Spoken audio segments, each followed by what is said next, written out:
Hello everyone, hope you're doing well. Today we are having a look at a new vehicle which was on the dev server, the Impetuoso. Now this vehicle is interesting in the fact that it is a post-World War II destroyer for Italy. It's coming in at 4.0 though, because when it comes to the armaments on it, it's not as dangerous as a lot of others, but at 4.0 it should actually have a pretty decent time. The vehicle will be between the Comandante Margot and then also the Etna, so it is at rank 2, which kind of sucks a little bit, because obviously you can't use it for all the dailies and specials and stuff, but at the same time, it means that you have at least something to run with the Margot, and then along with the Leone and the Corazieri, until you get to the Verrazzano, and obviously the Etna, and some of the other cruisers. The vehicle itself has two sets of guns on it, two dual-mounted 5-inch cannons right here, one in the front and one in the back. These are the American ones, so they have very good fire rate, as you can see.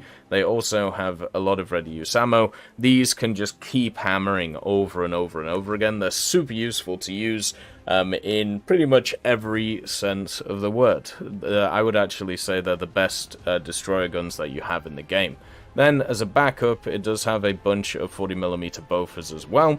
You have 4 dual-mounted 40mm in sets here, here, and here. They all actually have a tracking radar director on them, so that is now modeled for the 40mm. And then also there are 2 quad mounts of the 40mm too, backing those up. So AA-wise for a 4.0 destroyer, that's very good. Most 4.0 destroyers have nowhere near that amount. If you have a look at, let's say, I don't know, the good old British 3.7, they have 2 12.7s, and then this has 4 20mm. The USSR at 4.0 with the Ognavoy, you have like 6 37s and 4 12s. Nowhere near the amount. Even the K2 with a bunch of 20mm, same with the Erich Steinbrink, it's nowhere near the amount of firepower that this brings, and the 40mm obviously are very good for it. At the same time, when you have a look at the fire director, it's also a pretty decent one. Calculation time is 18 seconds, with the update time being 10 seconds on top of that, and you can measure the accuracy being at 100, which is wonderful as well. The vehicle has a search radar, it has a track radar, so should be able to maim aircraft from all over the place, and I honestly think a lot of people are just not going to expect this thing to have as much AA as it does, just because of what you usually find around this area. You got the bridge, and then also, weirdly enough, 2 sets of engines. Usually it's not set up like this, but I'm guessing they have an ammo room right in the middle of them, which is a little bit odd, and then of course 2 transmissions connected to the engines themselves. So shooting the center of this vehicle, you won't just knock out the engines, you also have a chance of exploding this pretty large ammo rack, meaning that its survivability may not be as high as some other destroyers. Also, you do have torpedoes, so you have these sat over here. The torpedoes themselves are not great, even with the torpedo mode. The torpedo mode adds 6,000 torpedo max distance, and before that, they only have 4 kilometers of travel distance. So even with it, 10 kilometers, speed in water being 70 kilometers, and the fact that it looks like it's on a stationary mount, you can understand why this really isn't looking good for the torpedoes. These are very similar to what I see from those like battleship torpedoes, where it's kind of window dressing, right? Like they're not very useful, but it is at least nice to see them. The main guns, though, the 5-inch guns with the crazy fire rate, do have access to all the shells that you would want.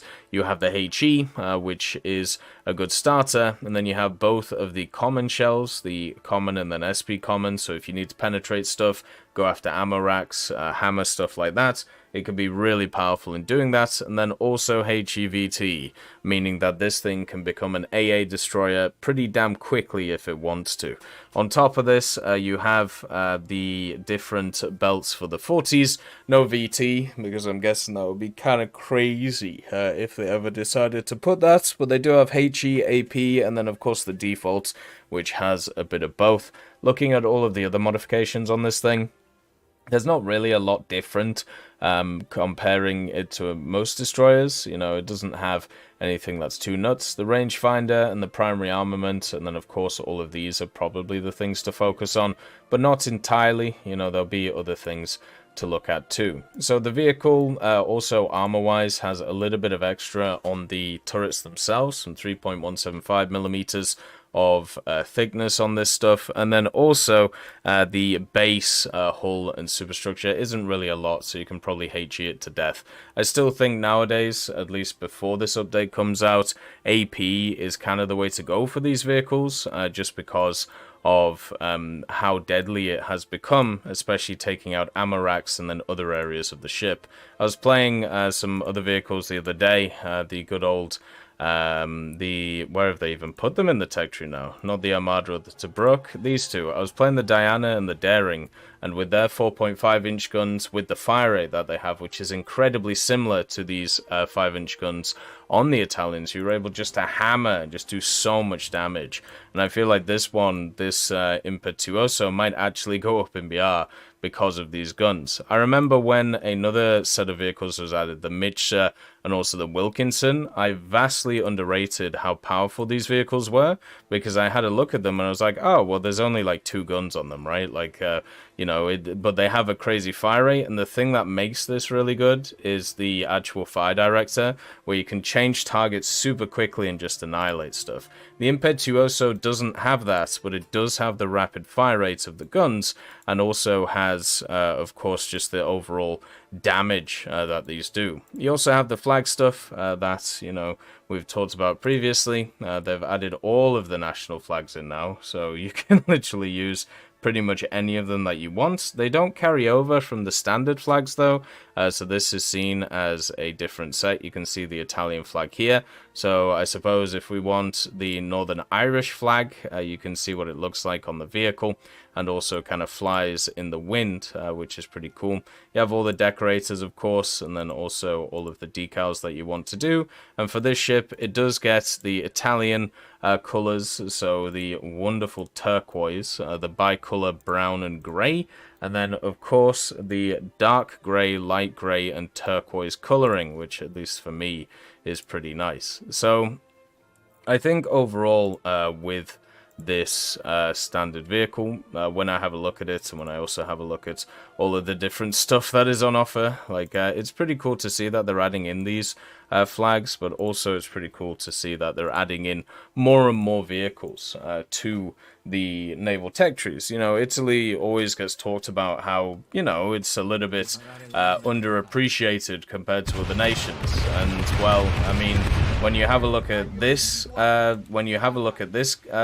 update, that can't be true, right? They're getting helicopters, they're getting ground vehicles, they're getting a aviation banger, and then also at the same time, they're getting access to a naval vehicle. So they're getting pretty much everything. So looking at the torpedoes, they are stationary, so that sucks. They do launch off it though, which kind of looks pretty fun. But yeah, the torpedoes themselves, you have 2, which go ahead. And then after that, you have to load, it looks like, the other torpedoes. So you can only fire 2 at once, which is just a mess. Like, that's no good. Like, that's very, very poor. The animation, at least, is nice. And they don't just go straight towards the target. So they actually have to kind of, like, curve around, which is pretty interesting. You can see there, like, look at the curve it does. Woo! Jesus. But yeah, so the major guns, the 5 inches, will be good. Everything else about this vehicle will be fine. It'll work very well for whoever wants to play it. And for me, I will definitely enjoy playing this vehicle. I do honestly think this one might actually go up in BR. Hopefully they can get this mortar working on the front of it as well, since it looks absolutely hilarious. As always, I hope you have a wonderful day, and I'll see you next time.